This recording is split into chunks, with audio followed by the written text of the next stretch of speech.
didukung oleh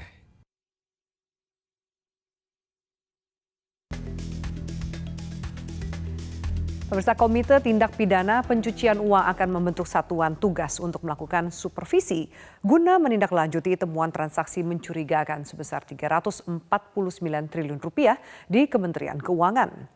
Meski disambut baik oleh DPR, rencana pembentukan Satgas ini disambut pesimis beberapa kalangan.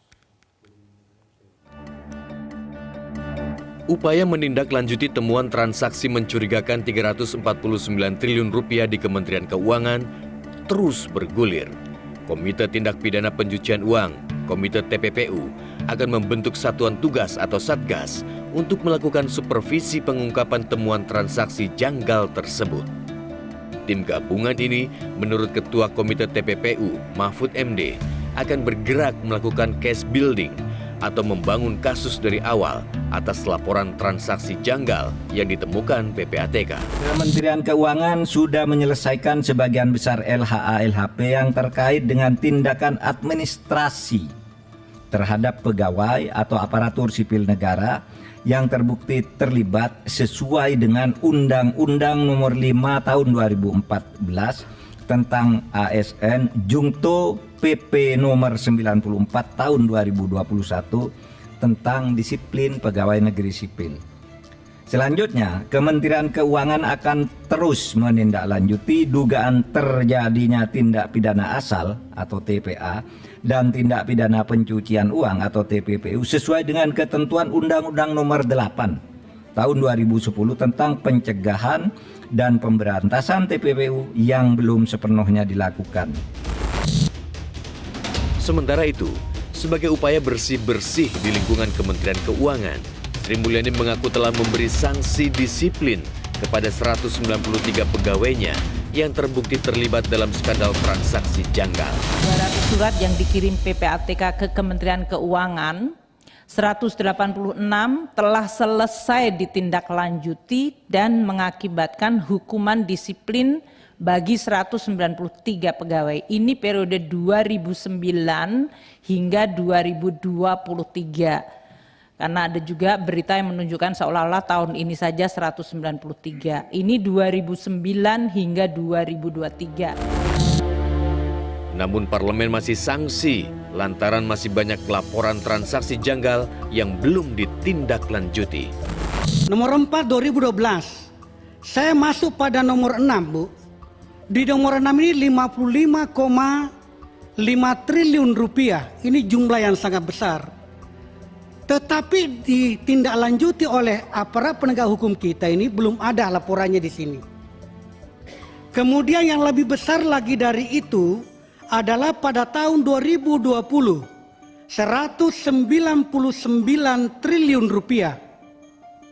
Menurut laporan yang kami terima pada kesempatan ini, belum juga ditindaklanjuti oleh aparat penegak hukum kita. Apakah tidak sebaiknya Satgas rencananya yang dibuat oleh Prof. Mahfud dengan kawan-kawan di Komite TPPU ini dibantu aparat penegak hukum, kirim sebanyak-banyaknya yang bisa mendukung semua data-data sehingga aparat penegak hukum langsung melakukan penyidikan. Bukan lagi di Bea Cukai, Pak, tetapi langsung apakah di KPK, apakah di kepolisian atau di kejaksaan. Kita langsung ke sana. Kenapa saya berbicara seperti ini? Karena buat apa kita ribut-ribut berbicara 349 triliun, 275 triliun yang belum ditindaklanjuti, tetapi tidak ada hasilnya. Kita kan butuh hasil untuk kepentingan bangsa yang lagi membutuhkan uang segar. Bahkan transaksi janggal 349 triliun rupiah di Kementerian Keuangan disebut belum terindikasi secara keseluruhan sebagai pelanggaran hukum. Yang jadi pertanyaan saya adalah, dari 349 ini, yang sudah ada pidana asalnya berapa? Yang sudah ke APH dan mempunyai pidana asalnya itu berapa? Ini tidak pernah tadi terungkap, pidana asalnya dulu ini berapa? 349 ini ada atau tidak? Atau hanya dugaan TPPU? Yang dikejar oleh Bu Sri Mulyani dan seluruh bendahara negara itu adalah pajaknya berapa? yang harus disetorkan kepada negara. Yang diselewengkan ini kan pajaknya. Kalau 349 transaksinya, tapi pajaknya berapa? Potensi negaranya yang dimasukkan itu berapa? Ini ada atau tidak?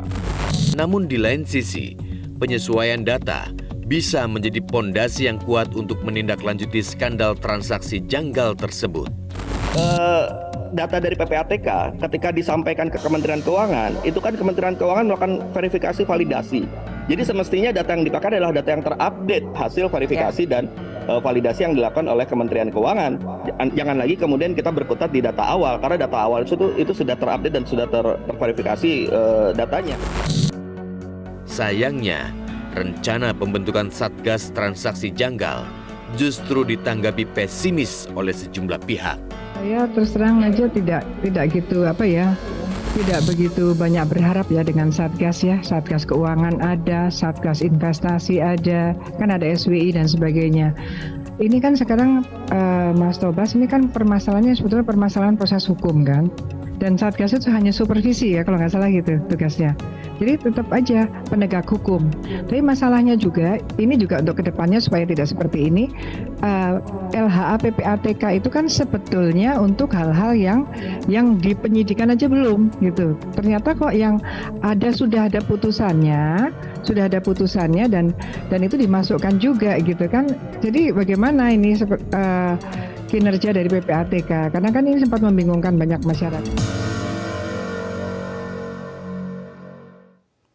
Informasi tadi sekaligus juga menutup perjumpaan kita di Metro This Week. Atas nama kerabat kerja yang bertugas, saya Afiani Malik undur diri. Terima kasih atas atensi Anda. Selamat malam, sampai jumpa.